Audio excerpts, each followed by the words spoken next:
Jadi berangkat dari pertanyaan Mbak Dinda, ini pun juga salah satu hal yang sedang kita alami bersama ya, di dalam kondisi yang pandemi, kemudian COVID-19 ini menjadikan semuanya mengalami perubahan sosial.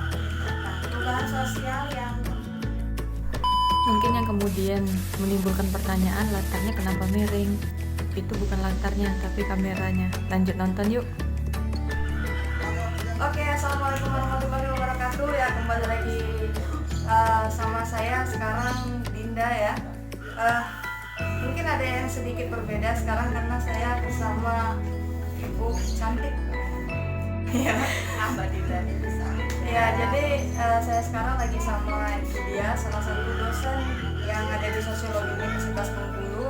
Jadi buat para mahasiswa, khususnya yang di prodi sosiologi ya Bu ya, itu harus nonton buat ini, Subscribe ya, like, komen dan subscribe. jangan lupa ini, jangan lupa ini. Jangan lupa itu harus itu. Ini saya pinjam dosen kalian. Jadi Bu, kita masih ngomongin tentang COVID Bu ya, tapi mungkin ini dalam kacamata sosiologi Bu ya. Jadi kalau misalnya sosiologi itu kan ngomongin tentang sosial kan ya, lebih pada skup sosial. Nah sementara ini banyak sekali kita lihat analisis ekonomi yang benar-benar terkait dengan COVID ini gitu lah kan. Nah jadi kalau misalnya dari aspek sosialnya nih, untuk membuka dari vlog ini, aspek sosial yang bagaimana yang kira-kira bakalan terganggu karena adanya COVID-19 ini. Oke Mbak Dinda, jadi berangkat dari pertanyaan Mbak Dinda, ini pun juga salah satu hal yang sedang kita alami bersama ya, di dalam kondisi yang pandemi, kemudian COVID-19 ini menjadikan semuanya mengalami perubahan sosial. Nah, perubahan sosial yang kemudian berkesinambungan entah sampai kapan ya ini terjadi, dan akan istilahnya puncak klimaksnya pun kita juga Indonesia sebagai negara berkembang pun juga belum dapat titik terangnya gitu. Tapi dalam hal-hal yang menjadi istilahnya disfungsi sosial ya terjadi, yang mungkin salah satunya saya akan jelaskan tentang bagaimana kondisi setiap individu yang notabene juga mengalami diskriminasi ya. Jadi sekarang ini mulai dari 34 provinsi ya, kita mengalami satu kegelisahan yang berawal dari setiap individu dan kemudian ini menyebar kepada kelompok dan kepada masyarakat secara lebih luas. Artinya apa? Kita mengalami satu kalau di dalam teorinya sosiologi ya, psikososial ya, teorinya dari Freud yang mengatakan bahwa sebenarnya kita itu punya rasa kecemasan dan kemudian rasa kekhawatiran yang cukup tinggi gitu, karena yang kita hadapi adalah subjek kita adalah manusia ya, manusia yang ada di sekitar dan di sekeliling kita punya punya kalau dalam kualitatif itu korelasi ya, keterhubungannya dengan virus ini gitu. Kalau kemudian kita merujuk di awal bahwa virus coronavirus ini masuk di negara Indonesia ini dari lebih kurang 3 bulan yang lalu ya, pada 2020. Nah, ini kan menandakan juga bahwa kita tidak bisa mengalami sesuatu ini sepele gitu ya. Tentu berangkat dari kondisi di negara-negara yang terpapar yang kemarin ini di Cina ini, banyak korban yang kemudian meninggal ya, kemudian kondisi yang lain juga mengalami ekonomi, kemudian politik, semuanya mengalami perubahan, dan menurut saya di dalam hal kecemasan dan kekhawatiran ini juga bisa memberikan konten yang sangat negatif nih bagi para individu di dalam kelompok masyarakat. Misalnya di dalam skup yang terkecil saya melihat pada keluarga ya pada kelompok terkecil adalah keluarga. Kita yang setiap hari melakukan interaksi secara intens, kemudian dengan menerapkan SOP dari pemerintah ya, mencuci tangan, menggunakan masker, dan kemudian ketika berbicara itu kita harus berjarak ya. Tetapi terkadang pola aktivitas yang ada di dalam suatu keluarga ini pun juga tidak terkontrol dengan baik gitu. Nah, misalnya ada anak-anak yang pergi bermain misalnya, terus orang tua juga sedang pergi ke pasar, kemudian ayah atau bapak itu juga melakukan interaksi dengan rekan kerja, rekan sejawat ketika kondisi yang tidak terpantau ini, sebenarnya ini pun juga menjadi salah satu hal-hal yang perlu dikhawatirkan gitu. Karena apa? Setiap user ya, apalagi kalau kita ngomongin tentang Bengkulu sekarang ini, dengan informasi yang berkembang sekarang ini Bengkulu menjadi dan ditetapkan sebagai penyebarannya itu menjadi tanda kutip transmisi lokal ya, yaitu orang-orang di sekitar kita. Nah, tentu ini juga menjadi hal yang paling penting untuk kita waspadai. Bukan berarti antara keluarga yang sangat intim ini mengalami ketidak miskomunikasi, tetapi ini penting untuk dijaga ya, agar apa ya Mbak Dinda,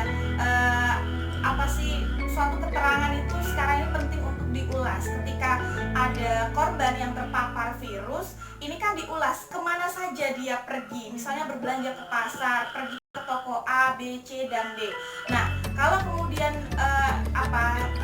riwayat atau histori dia sudah banyak kemana-mana, kan ini menjadi dilema juga bagi masyarakat yang lain yang mengunjungi tempat tersebut. Nah, jadi sebenarnya ketika dalam kondisi sosial yang menurut saya darurat ini, kita boleh salah satunya adalah mengawal ini dari kondisi keluarga kita sendiri ya. Ya, kemudian kalau di dalam sosiologi sih banyak hal yang kita bisa kembangkan. Salah satunya kalau melihat pada teori model sosial ya, sebenarnya bagaimana kita melakukan pola komunikasi di dalam keluarga itu, kemudian memahamkan pada anak, misalnya pada keluarga secara keseluruhan tentang bahayanya virus ini. Dan hemat saya, kalau di dalam teori modal sosial secara lebih luas pun ya, antara pemerintah kemudian dengan pemerintah kabupaten, kemudian pemerintah secara lokal misalnya di desa, dan mungkin alurnya desa, kabupaten, dan nasional ya, secara pemerintah secara lebih pusat, ini saling berintegrasi, bekerja sama. Ya, memang kita di satu sisi banyak hal yang sudah diwacanakan dan banyak hal yang sudah diambil alih kebijakan secara secara darurat ya, misalnya pada pola pendidikan, kemudian pada pola misalnya pola mudik, kemudian ada juga pola-pola pekerjaan juga ya. Tapi peran serta dari masyarakat ini juga harus didukung gitu. Jadi tidak kita sebagai masyarakat yang patuh dan taat hukum pada negara demokrasi ini juga harus saling mendukung seperti itu. Bagaimana pemerintah ini memberikan penjaminan, atau dalam tanda kutip penjaminan itu adalah keamanan dari setiap masyarakat yang ada di Indonesia. Mungkin itu Mbak Dida. Jadi secara sosial sih menurut saya kita harus melihat situasi yang lebih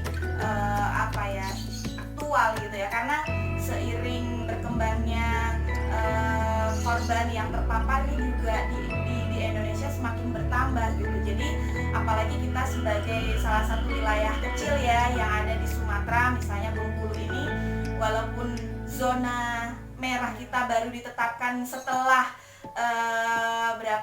2 bulan ya? Iya, setelah 2 bulan yang lalu, karena kita masih waktu itu masih zona hijau ya setelah yang lain terpapar. Nah, tetapi ini juga bukan berarti kita diam saja gitu. Dan sebagai praktisi pun juga harus lebih concern kepada isu-isu pendampingan sebenarnya itu. Jadi secara metode intervensi sosial ya, kalau di dalam penerapan pengkajian sosial, jadi ya benar, anak-anak itu pasti akan mengalami satu culture shock sebenarnya itu.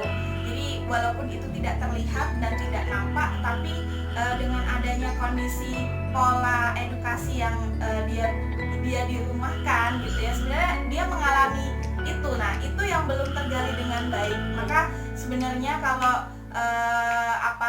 lebih detail lagi kita mau mengulas lebih jauh, nah sebenarnya pada isu-isu anak yang lebih dikuatkan seperti itu, Mbak Dinda. Iya, jadi mungkin di sini saya bisa menangkap banyak sekali sebenarnya kegelisahan sosial ya, yang yang ditangkap oleh banyak orang terkait ya. Yang pertama itu mengalami kegelisahan yang sama mengenai kesehatan. Terus yang kedua itu juga mengenai sosial ekonomi, karena setiap orang itu butuh makan, jadi perlu nih, pasti nih bakalan ke pasar gitu kan. Terus walaupun dia nggak ke pasar ya tetap aja kan ada orang yang ke pasar, dan itu nggak bisa menutup kemungkinan kalau yang di rumah pun bakalan kena seperti itu kan. Nah terus juga kalau misalnya untuk keluarga juga, kita harus menjaga keluarga kita, tapi kita juga nggak bisa terlepas dari anjuran pemerintah yang menjaga jarak dan lain-lain itu tadi kata Ibu kan. Nah tapi kalau menurut saya ya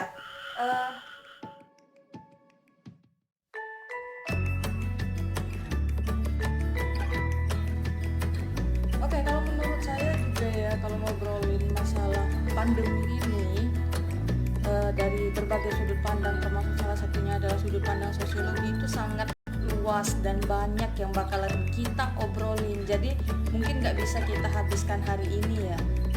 Tapi maaf juga kalau misalnya tadi sama Ibu Dia, sekarang saya closingnya sendiri nih, karena ternyata tadi filenya nggak kesimpan, makanya saya closingnya sendiri. Oke. Buat kalian para sosiolog muda, calon sosiolog muda, dan anak-anak didik dari Bu Dias, silakan nonton. Kalau kalian memang punya pendapat lain, silakan komen. Atau kalau memang kalian nggak mau komen, kalian tantang saya untuk ngobrol sama kalian. Oke? Saya tunggu ajakan kalian, saya tunggu kabar baik dari kalian, dan saya tunggu like, comment, and subscribe dari kalian. Semoga semangat terus dalam beribadah, berpuasa ya, dan jangan lupa berbagi. Stay at home, tetap di rumah. Yang bisa di rumah, yang gak bisa di rumah ya tetap jangan kemana-mana ya. Bye. Assalamualaikum.